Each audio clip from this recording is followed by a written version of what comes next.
Modulda x çıxılsın 1 2-dən kiçik olarsa, x çıx y üstəgəl 2 bərabər 0 şərtini ödəyən y tam ədədlərinin cəmini tapın. Modulda x çıxılsın 1 kiçikdir 2. Burada ala bilərik ki, x çıxılsın 1 2-dən kiçikdir, lakin mənfi 2-dən böyükdür. Deməli, x kiçikdir, hər tərəfə müsbət 1 əlavə etsək, x kiçik olacaq 3-dən və böyük olacaq mənfi 1-dən.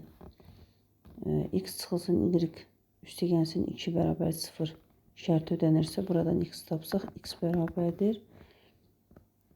Deməli, y çıxılsın 2. Gətirib burada yerinə yazaq. Y çıxılsın 2 kiçikdir 3-dən, böyükdür mənfi 1-dən. Hər tərəfə müsbət 2 əlavə edirəm.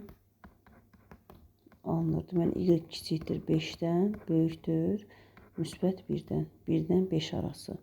Deməli, tam ədədlərin cəmi lazımdır. Y aid olan 2, 3, 4 bu şərti ödəyir və burada da bu ədədlərin də cəmi olacaq 5-ün üstünə 4, 9.